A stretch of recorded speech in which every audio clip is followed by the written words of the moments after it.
بہت سمے پہلے کی بات ہے۔ مصر کی سرزمین پر ایک ایسا ظالم بادشاہ تھا جس کا نام فرعون تھا، جو اپنے آپ کو خدا کہلواتا تھا۔ وہ لوگوں پر اتنا ظلم کرتا تھا کہ بنی اسرائیل کی اولاد یعنی بنی اسرائیل کو اس نے غلام بنا رکھا تھا۔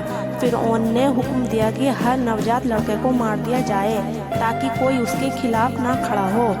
اسی دوران میں حضرت موسیٰ علیہ السلام کا جنم ہوا۔ ان کی ماں بہت ڈر گئی کہ کہیں فرعون کے غلام ان کے بیٹے کو بھی نہ مار دیں، لیکن اللہ تعالیٰ نے انہیں ایک وحی بھیجی کہ موسیٰ کو ایک صندوق میں رکھ دو اور اسے ندی میں بہا دو، میں اسے واپس تمہارے پاس لوٹاؤں گا۔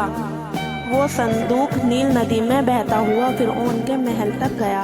فرعون کی بیوی آسیہ نے اس بچے کو دیکھا اور کہا، یہ تو بہت پیارا بچہ ہے، اسے مت مارو، اسے میں اپنا بیٹا بناؤں گی۔ اسی طرح اللہ نے اپنے نبی کو اس کے دشمن کے گھر میں ہی پناہ دی۔ موسیٰ علیہ السلام بڑے طاقتور اور عقل مند تھے۔ ایک دن انہوں نے دیکھا کہ مصری آدمی بنی اسرائیل کے ایک ویکتی کو مار رہے تھے۔ موسیٰ علیہ السلام نے غصے میں آ کر اسے ایک مکہ مارا اور وہ مر گیا۔ وہ بہت پریشان ہوئے، توبہ کی اور مصر سے نکل گئے۔ وہ میان نام کے علاقے میں پہنچے جہاں دو لڑکیاں پانی بھرتی دیکھی۔ انہوں نے ان کی مدد کی۔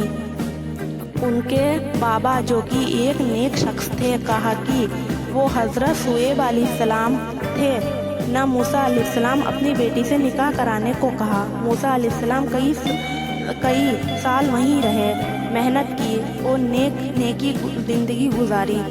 ایک دن جب وہ اپنے پریوار کے ساتھ مصر لوٹ رہے تھے تو راستے میں انہیں ایک روشنی پر وہ پہنچے اور کہا، اللہ نے ان سے بات کی۔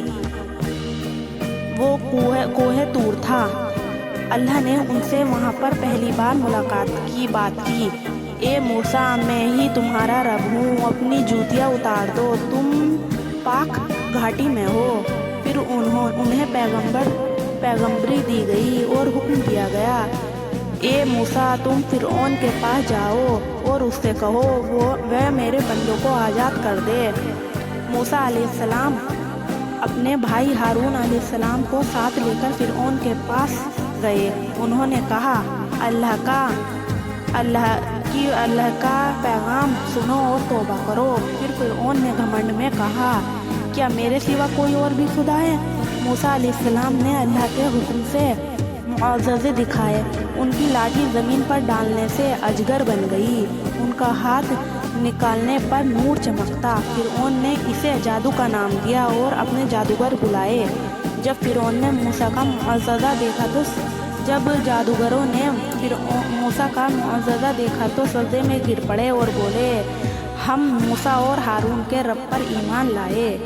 اس سے فرعون اور زیادہ غصے میں آ گیا، لیکن اللہ کا حکم تھا کہ موسیٰ اپنی قوم کو لے کر مصر سے نکلے۔ وہاں رات میں وہ لوگ نکل گئے اور فرعون نے اپنے فوج کے ساتھ پیچھا کیا۔ جب موسیٰ علیہ السلام اپنی قوم کے ساتھ سمندر کے کنارے پہنچے تو لوگوں نے کہا، اب تو ہم پکڑے گئے۔ موسیٰ نے کہا، کبھی نہیں، میرا ساتھ میرا رب ہے، وہ مجھے ضرور راستہ دکھائے گا۔ پھر موسیٰ علیہ السلام نے اپنی لاٹھی ماری اور سمندر کے دو حصے ہو گئے۔ بنی اسرائیل اس راستے سے نکل گئے اور جب فرعون اور اس کی فوج پیچھے بھاگی تو وہ پانی میں ڈوب گئی۔ اللہ تعالیٰ نے موسیٰ اور ان کی قوم کو بچایا اور فرعون کو سبق بنا دیا۔ آج بھی فرعون کو اللہ نے دنیا کے لیے عبرت بنا کر پیش کر رکھا ہے۔